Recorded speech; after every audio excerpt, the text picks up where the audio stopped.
Fala galera padrão ouro, tudo bem com vocês? Bruno Pires aqui, bem-vindos a mais um vídeo super legal, super interessante.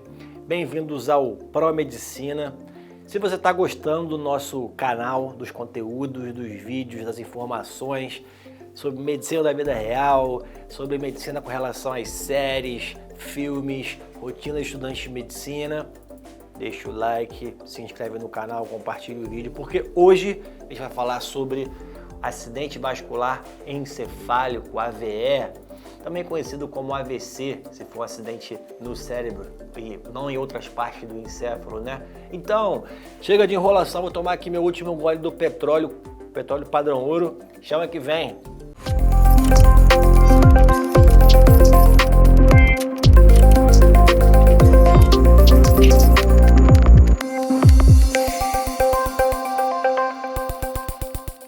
Gente, o AVE ele é uma das causas mais frequentes, né, de doenças cardiovasculares e de que gera alterações na qualidade de vida das pessoas. Também tem desfechos de óbito muito frequentes, dependendo do AVE, ele pode ser extremamente letal. Se não for tão letal, tem grandes chances também, dependendo da intensidade do território, de trazer prejuízos na qualidade de vida da pessoa, prejuízos diversos. E a gente vai dissecar aqui cirurgicamente e sempre com aquele olhar clínico sobre esse tema. Primeira coisa é o seguinte, nós temos uma divisão de dois tipos de AVE. Nós temos o AVE isquêmico e o AVE hemorrágico. Qual é a diferença? O AVE isquêmico ele acontece por uma falta de perfusão tecidual, ou seja, alguma região do encéfalo, né, que pode ser tronco encefálico, né, mesencéfalo, ponte, bulbo, ou cerebelo, ou o próprio cérebro em si, não recebe um fluxo sanguíneo adequado e isso gera, primeiramente, uma hipóxia tecidual por não estar chegando o oxigênio. E aí, como os neurônios são células extremamente sensíveis, dependem muito de glicose, dependem muito de oxigênio, não pode ficar quase tempo nenhum sem oxigênio, até porque elas não conseguem arrumar fonte de energia por vias anaeróbias, essas células vêm a falecer e aí acontece uma necrose tecidual. Então, basicamente, é um tipo de infarto, né? Porque a definição de infarto é isso, é quando uma célula, um tecido é necrosado, acontece morte celular pela falta de oxigenação e geralmente está relacionado com um distúrbio sanguíneo, certo? Então, AVE AVE isquêmico, ele acontece por uma má perfusão, ou seja, não está chegando sangue e, consequentemente, oxigênio numa região do encéfalo, beleza? AVE isquêmico.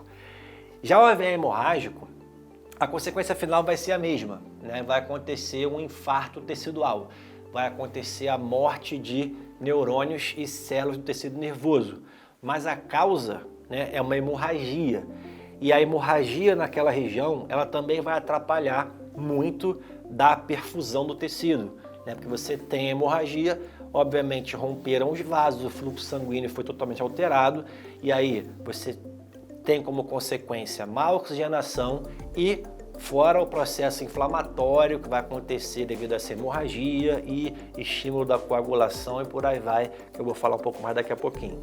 Em relação à frequência, né, desses dois tipos de AVE, o AVE isquêmico ele é bem mais frequente do que o AVE hemorrágico e felizmente existe essa maior predominância do AVE isquêmico porque ele é muito mais brando em relação às consequências, né, danosas para o indivíduo do que o AVE hemorrágico, que ele é muito mais grave, tende a ser muito mais intenso e tende a gerar consequências mais devastadoras no indivíduo, né? Vamos começar então a falar sobre o AVE isquêmico. A gente tem o AVE isquêmico cardioembólico, a gente tem o AVE isquêmico aterosclerótico e nós temos, eu vou chamar de diversos, né, outras condições que por algum motivo de base tem a capacidade de gerar como consequência a má perfusão tecidual. No caso do AVE isquêmico aterosclerótico, vocês lembram o que é o processo de aterosclerose? A aterosclerose acontece quando a gente tem uma placa de gordura gerando uma obstrução de uma artéria. e isso pode acontecer em diversos territórios arteriais que vão perfundir o nosso encéfalo, né? Um exemplo clássico aqui é um processo aterosclerótico das artérias carótidas, né? As carótidas. Vários pacientes que têm colesterol alto podem desenvolver placas de gordura nas artérias que têm a capacidade de perfundir o nosso encéfalo. E aí, essas pessoas, por mais que elas não tenham uma obstrução de 100% da artéria, qualquer fator que aconteça com ela, por exemplo, uma desidratação severa, que já reduz o volume de sangue, né? Porque a gente lembra que o plasma é basicamente água. Como já tem uma obstrução aqui, por exemplo, de 90% da artéria carótida, já está difícil o sangue chegar lá em cima, certo? Se você tem ainda um processo de desidratação severo, não tem volume de sangue adequadamente, suficientemente adequado para conseguir chegar lá em cima, então ela vai ter um AVE isquêmico, que nesse caso foi uma mistura de fatores, mas a base para o processo foi a placa de gordura presente ali na artéria carótida do indivíduo. Mas a causa mais frequente do AVE isquêmico é de origem cardioembólica. Isso está muito relacionado com a arritmia cardíaca, principalmente uma arritmia chamada fibrilação atrial. Para explicar para vocês de maneira básica o que é um processo de fibrilação. Fibrilação é quando o músculo ele fica contraindo e relaxando de maneira assincrônica, de maneira errática, sem nenhum padrão. Então, fibrilar seria como se fosse o músculo ficar assim, ó, tremendo, né? Isso é fibrilar. Bom, no caso, fibrilação atrial, vai acontecer esse processo dos músculos, né, atriais, do miocárdio atrial, ficar fazendo isso daqui, né, contraindo sem uniformidade. Em vez de fazer isso aqui, os átrios, ó, eles ficam assim, certo? O que acontece é que quando os átrios, né, estão fibrilando, que ficam assim, ó, sem um ritmo específico, sem um ritmo ordenado, o coração ele fica batendo de maneira irregularmente irregular. Então é uma arritmia que gera um ritmo totalmente errático. Então se você pegar lá o eletro, você vai ver que em cada momento a frequência cardíaca está num ritmo diferente, não tem um padrão. E esse sangue que fica passando por esses átrios fibrilantes, ele fica meio paradão ali no átrio, né? Porque quando a cavidade cardíaca fibrila, seja átrio ou ventrículo, como ela não tem uma uniformidade, ela não consegue fazer com que o sangue exerça uma continuidade no seu caminho.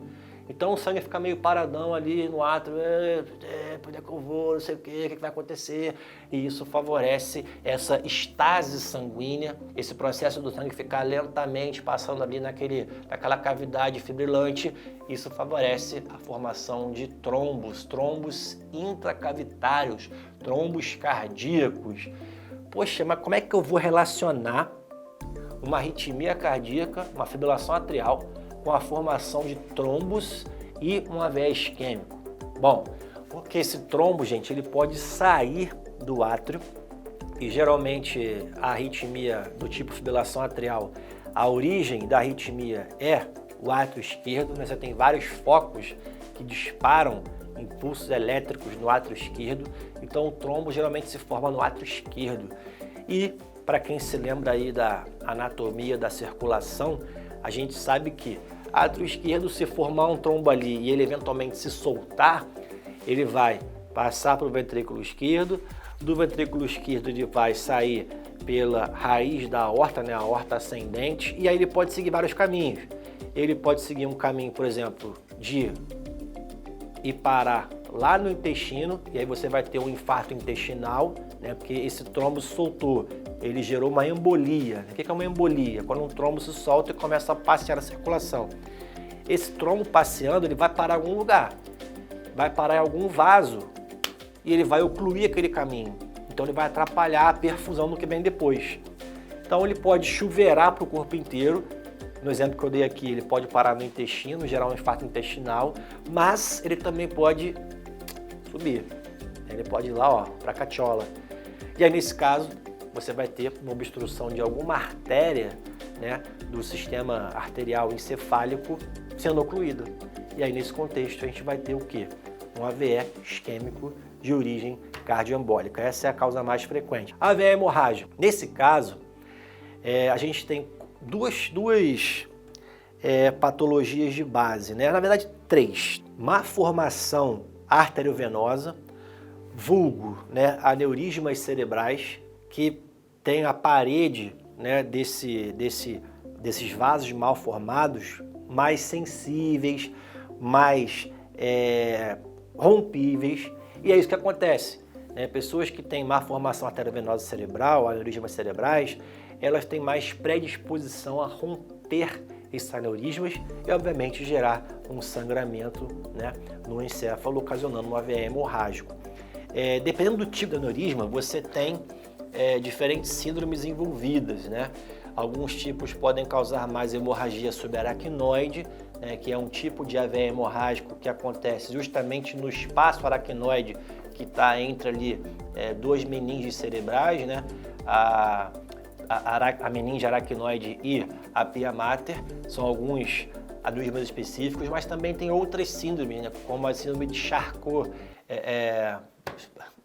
deu branco agora, lembrei, como a síndrome de Charcot-Bouchard. Quem quiser pode depois pesquisar aí, porque existem, né, estudos populacionais em que a gente pega pessoas que têm essa síndrome de Charcot-Bouchard, em que existem locais de predisposição de formação de aneurisma e é geralmente nesses locais que o sangue acaba extravasando do vaso, gerando uma veia hemorrágica nessas pessoas, né?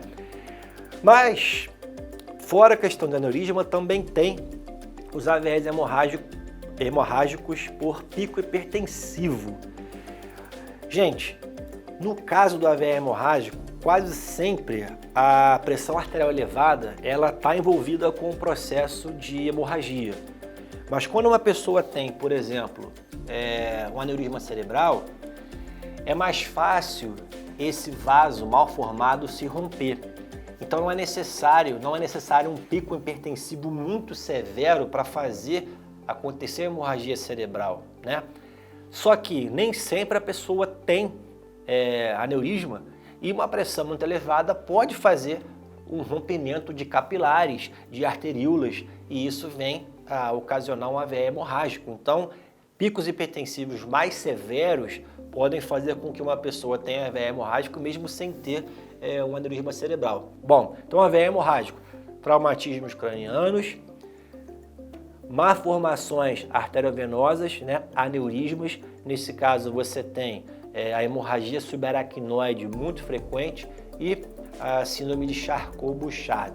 E também temos a hipertensão pura e simplesmente elevada, muito elevada, mesmo sem ter aneurisma, ocasionando esse tipo de desfecho, de patologia, de situação desfavorável. O hemorrágico é muito pior, porque a área que vai sofrer justamente com a menor perfusão sanguínea, ela é muito mais extensa do que quando você tem um AVE isquêmico. Então, o paciente tem muito mais clínica, o paciente tem muito mais problemas e é mais difícil você ter recuperação. Outra mensagem importante é o seguinte: não existe, infelizmente, um tratamento 100% efetivo. Tratamento que eu digo para você conseguir reverter aquela lesão tecidual, aquela morte tecidual que o AVE ocasionou, seja um AVE isquêmico ou um AVE hemorrágico. Antes de eu falar exatamente do tratamento, vamos falar aqui dos sintomas. Vamos lá, os sintomas são muito variados, né? Tanto no isquêmico quanto no hemorrágico. Por quê? Porque depende do território que aquele processo aconteceu. E também depende da causa de base. Vamos supor, quando a gente tem aqui, no caso, um AVE isquêmico do tipo aterosclerótico, do exemplo que eu dei para vocês aqui, uma pessoa que tem uma aterosclerose de uma artéria carótida, que por algum motivo o sangue não está conseguindo, né, chegar suficientemente naquela região cerebral. Você vai ter um problema em todo o hemisfério esquerdo, por exemplo. Então, se você tem um problema em todo o hemisfério esquerdo, esse paciente pode desenvolver uma plegia total do lado direito. O que é isso? Uma plegia. Ele fica paralisado do lado direito. Agora, se a gente tem um AVE do tipo cardioembólico isquêmico, às vezes você tem uma obstrução de um território muito específico, né, arterial. Então o paciente ele pode ter, por exemplo, só um distúrbio da fala. Poxa, então o que aconteceu? Isso pode ser um AVE isquêmico? Pode, mas nesse caso a gente não tem todo um hemisfério sendo prejudicado. Você tem um território específico, né, de uma artéria que foi bloqueada e aí só aquela região sofreu uma isquemia, uma necrose. Cara, como é que a gente vai saber então qual que é qual, né? Depende, se for um paciente que chega para você na emergência, no CTI, e ele tá batendo lá, a frequência cardíaca dele tá lá, 180, você vai desconfiar, caraca, olha só, pode ter uma arritmia aqui. E aí você rodou um eletro, tem lá, fibrilação atrial, caraca, isso aí pode ser cardioembólico, né? Então você tem que ver o que está acontecendo junto com o AVE. Bom, então temos alterações motoras, alterações sensitivas. Se acontecer alguma lesão, por exemplo, né, cerebelar, o paciente ele pode ter alterações de equilíbrio, o paciente pode ter alterações de coordenação motora, mas não necessariamente de força motora, ou você pode ter também, ainda aqui na própria região occipital, né, que é essa parte aqui, o lobo occipital é a região posterior aqui do nosso encéfalo. Isso pode gerar distúrbios visuais, né? Então, essa região aqui ela foi acometida, as células morreram, né? E aí o paciente vai ter algum comprometimento visual. Mas aí é uma coisa muito complexa, porque ele pode ter comprometimento só da parte esquerda do campo visual do olho esquerdo. Agora, por exemplo, às vezes tem casos, quando você tem um comprometimento do quiasma óptico, que é quando os nervos ópticos se cruzam, né, um pouco acima ali da hipófise, o paciente pode ter um distúrbio visual em que você tem dois campos visuais sendo prejudicados, né? Fica tudo preto. Então, ele não consegue enxergar corretamente os campos mais laterais, né? Os campos externos. Mas os campos internos, né, dos dois olhos, ele consegue enxergar. Caramba, então isso pode acontecer? Pode. Ou o inverso, né? Só a parte interna, né, do campo de visão ele está vendo preto, mas ele não está vendo nada, né? Está preto, mas aqui fora ele consegue ver. Então é uma coisa muito complexa. Mas o interessante é o seguinte, dependendo, né, do tipo de clínica, sintomas que o paciente apresenta, você consegue supor, raciocinar qual artéria, em qual território você tem ali uma lesão, uma obstrução, por exemplo. Num AVE hemorrágico, você pode ter tudo isso, mas geralmente ele é precedido por uma dor de cabeça, uma cefaleia súbita, uma dor de cabeça do tipo a pior da vida da pessoa. Ele pode estar também relacionado com rebaixamento de consciência. A pessoa tem uma dor de cabeça súbita, fica muito enjoada, começa a vomitar por causa da pressão intracraniana que eleva muito, e aí ela tem a paralisia aqui desse lado, dor de cabeça súbita, desvio de comissura, não consegue falar, não consegue entender, e aí pum, apaga. Isso é mais comum em AVE do tipo hemorrágico, né? Porque é muito mais severo. Então os sintomas são muito variados, mas geralmente tem alguma perda de função, tá? Alguma perda de função. E, eventualmente, em casos mais graves, a perda do sensório, a perda da vigília. Aí você tem que também entubar o paciente nesses contextos. Tratamento, vamos lá. Aí também é coisa complexa. Primeiramente, a pressão arterial, tá? Para os dois casos, ela não pode ser muito alta, então a pressão deve ser controlada. Mas você não pode controlar a pressão demais. Por que não? Se eu deixar a pressão normal, 12/8, em um paciente que teve um AVE isquêmico hemorrágico, o sangue não vai conseguir chegar na cabeça. Por que não? Qualquer AVE isquêmico hemorrágico, você tem um processo inflamatório acontecendo aqui dentro. E isso gera um edema, isso gera um inchaço. E esse inchaço, ele faz a pressão intracraniana aumentar. Então, se eu deixar o sangue com uma pressão normal, como a pressão dentro da cabeça está muito alta, a pressão arterial normal ela não tem força suficiente para fazer o sangue conseguir vencer a pressão da cabeça e chegar lá, a chamada pressão de perfusão cerebral. Então, pressão de perfusão cerebral, ela é pressão arterial média menos pressão intracraniana. Então, se a pressão na cabeça estiver muito alta, eu tenho que deixar o paciente com uma hipertensão permissiva para garantir a pressão de perfusão cerebral. Só que, cuidado, também não posso deixar a pressão correr solta. Por quê? Porque se aumentar demais, você pode ter uma hemorragia acontecendo e aí você pode propagar uma hemorragia de um AVE que já é hemorrágico, ou você pode fazer um AVE isquêmico ter uma transformação hemorrágica, sacaram? Bom, no caso do AVE isquêmico cardioembólico, isso aí tem vários critérios, tá, pessoal? Mas você pode ter um paciente que tenha critérios para trombolizar. O que é isso? Você vai fazer uma terapia medicamentosa em que esse medicamento ele tem a capacidade de, entre aspas, dissolver um trombo, tá? Ele vai dissolver. Então você vai fazer um tratamento medicamentoso via venosa, que a ideia, né, do processo é pegar aquele trombo que está obstruindo a passagem do sangue e dissolver aquele trombo. Para quê? Para o sangue voltar a circular e você salvar aquela área de penumbra que tomou porrada, mas não sofreu nocaute. Aqui morreu, já era, tá? Mas tem vários critérios para isso. Por quê? Quando o paciente já nesses critérios, né, que você avalia, tem uma grande chance de sofrer hemorragia, quando você faz esse medicamento para dissolver o trombo, não vale a pena você fazer. Então você tem que ver sempre o risco-benefício. Agora, a base do processo qual é? Controlar a pressão, controlar o edema cerebral, controlar a pressão intracraniana e garantir que o fluxo sanguíneo cerebral aconteça, tá? E você melhore as células que não morreram ainda. Agora, no hemorrágico, primeira coisa, qual é o mais importante? Também é controlar a pressão, não controlar tanto, você pode ser até um pouco mais flexível em relação ao valor dela do que no isquêmico, porque geralmente no hemorrágico tem mais edema, a pressão craniana aumenta muito mais, mas se deixar aquela pressão correr solta, aí você vai ter mais hemorragia acontecendo. No caso de AVEs hemorrágicos que tem como base um aneurisma, aí entra em jogo, né, a neurocirurgia, tanto por via endovascular quanto às vezes extravascular. Você pode ter ali realmente que ter que abrir a calota. Então aí a neurocirurgia você vai resolver o aneurisma, você pode embolizar o aneurisma, você pode botar um stent também e por aí vai, né? Então pode ser cirúrgico ou puramente clínico.